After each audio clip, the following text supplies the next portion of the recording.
again because Facebook doesn't care or doesn't share your stuff unless you're getting views.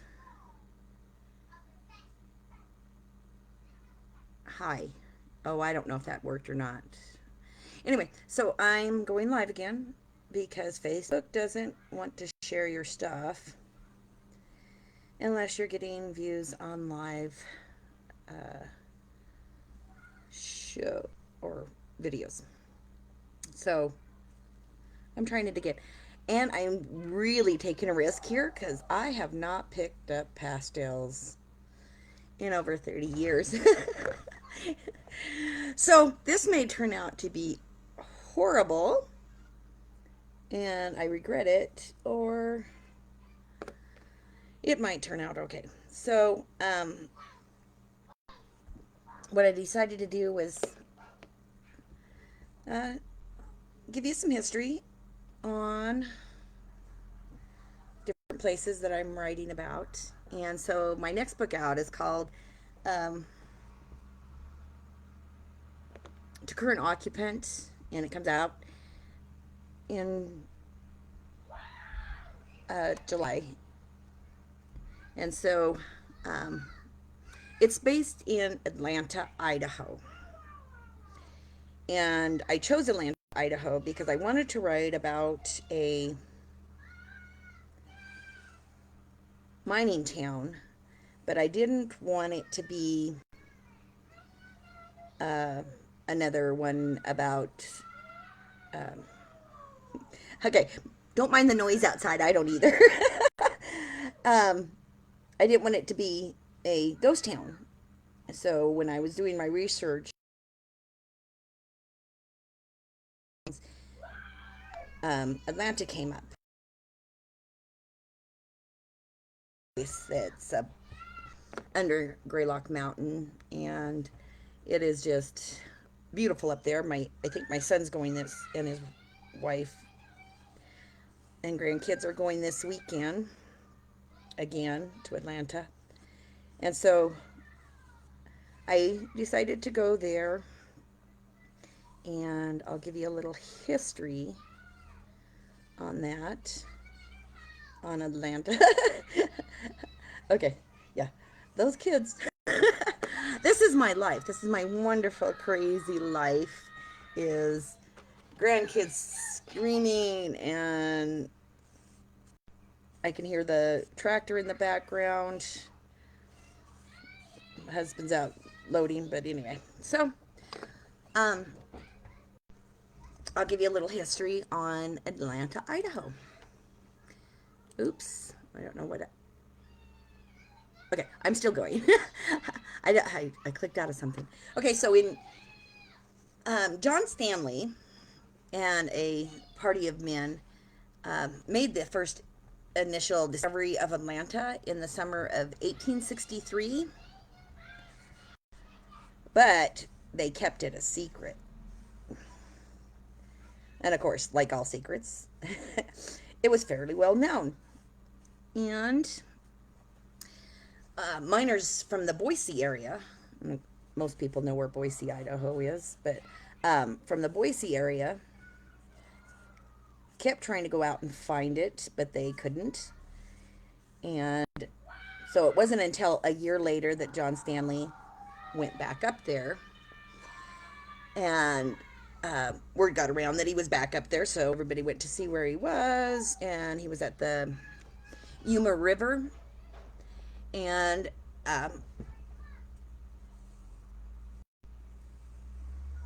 they were placer mining, which is placer mining. The difference is placer mining is the shovel and a pick and digging in the ground and seeing what you can get.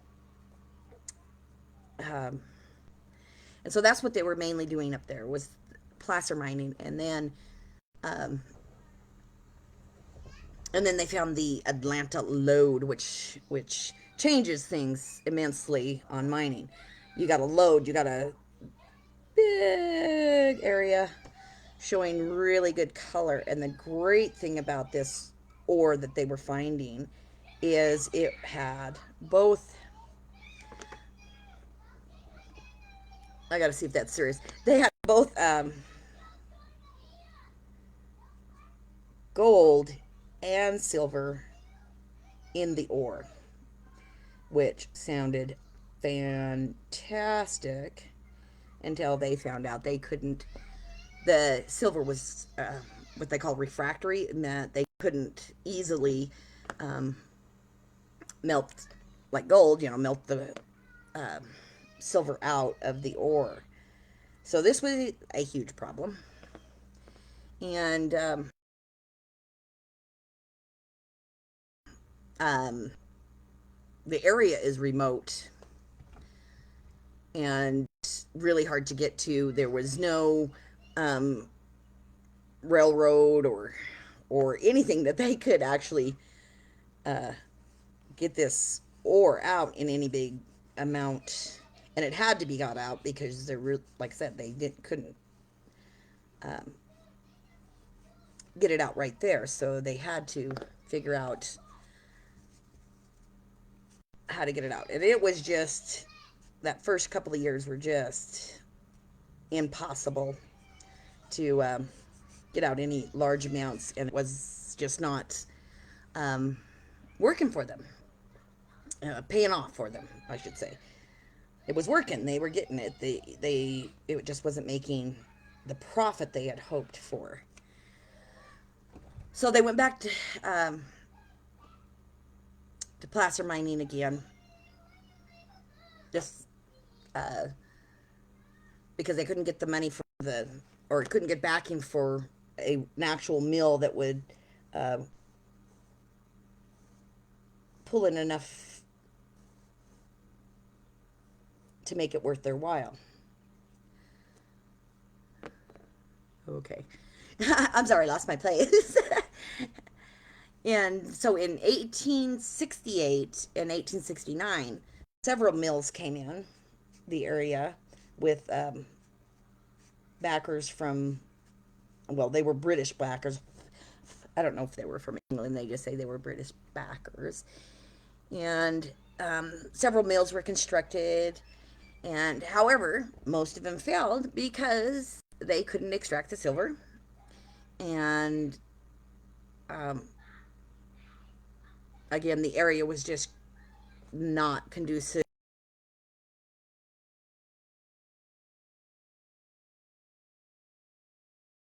The snowfall and the issues and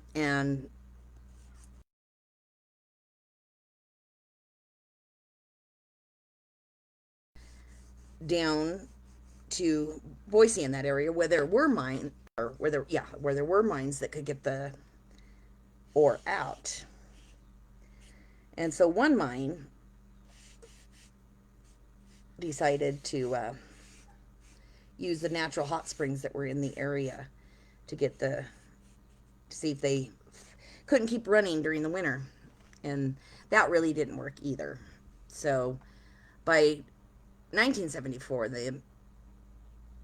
uh, the mines of Atlanta were being worked by small operators that were focused on high grade pockets of ore, and so they had a lot of just, well, about 100, but at this 100 men working in it, there was about 500 people in the town itself, but it just was not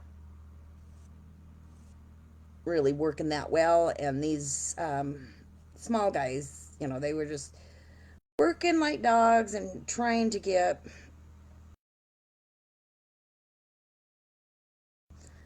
shady guys trying to get backers. They were from legitimate mine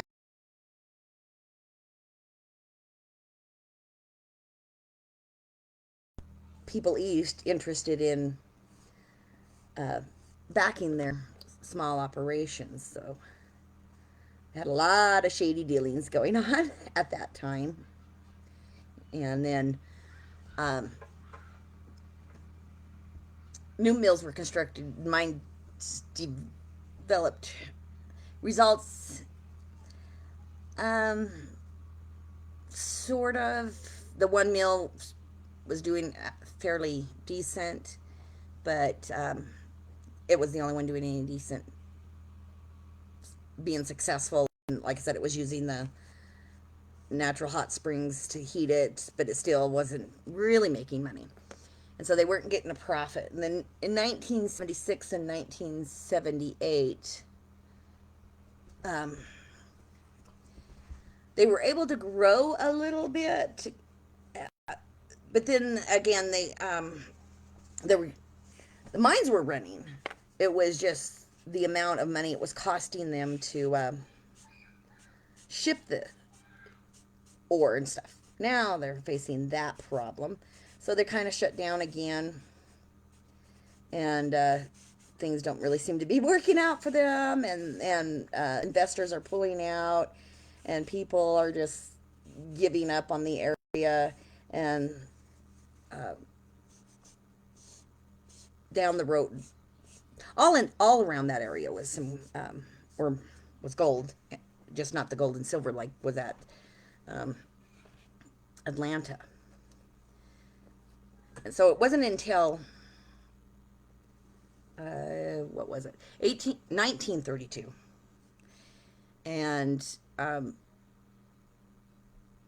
they hit, the mother lode, and just okay, now you got this great amount of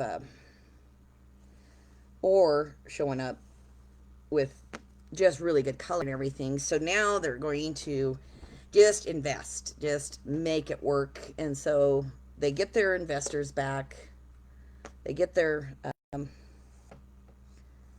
mines up and running. And in, like I said, in 1932 was the big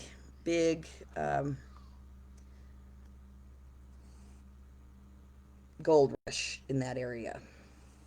And so but again, it doesn't, gold doesn't last forever. And I believe it was in 1968 that they actually just kind of completely gave up on it. So, but like I said, it was only like 5 years after 1932 that they were really getting good color and things were working out for the miners and the investors, and everybody was making money off of little Atlanta, Idaho.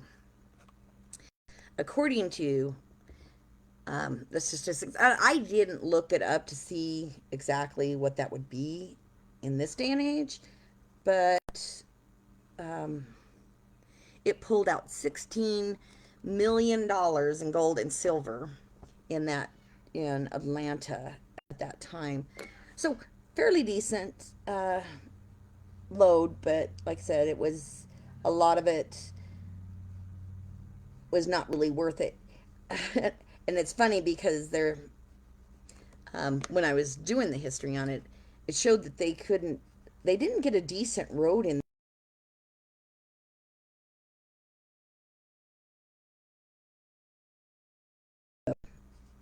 The run was over, so it really wasn't uh, helpful to the mining industry. But like I said, now there is a community up there, and their main job, what they want to do, is just preserve, because it is just a beautiful area. And so they, um, just like this house I'm drawing, which is when I saw this picture of this house, I was like, okay, that's where I want her to live, because she is there by mistake. I don't want to give too much away, but so she is there coincidentally in the wrong. She's in the right place. She's just the wrong guy happens to be there. Um, so it had this little house in the back. So that's where I have her stay, and I have this house actually a kind of a bathhouse using that um, natural water springs that they had. And so anyway, the community, like I said, they're artists, and this a school building wasn't built until way after my story was written, so I don't have the school building in my story. But So the school is actually an art school now for these artisans that live up there. And the community gets together and they preserve these buildings. So even so, the outside of this building looks old and run down. The inside of it is pristine and beautiful. And so they work really hard. Um, the hub is one of the places I mentioned in my book, and a couple of years ago when we had a really bad snow year, we called it Snowmageddon. Um, it's had some major damage to the roof, and so they got together and did, fundraising and got the roof all back up and everything. And so, um, I said the community that lives there just loves their little town and loves their um, history, and so they're really. I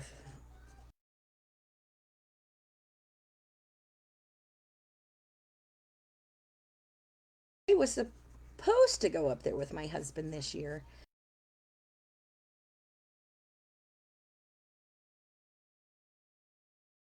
and so I didn't. But we will make the trip sometime, and and I will get a firsthand experience of Atlanta. I am going to, they have what they call Chattanooga Hot Springs, and what it is it's just this gorgeous um, cliff, and off of the cliff is coming a springs from the springs up above, and so it's a waterfall, and the people have put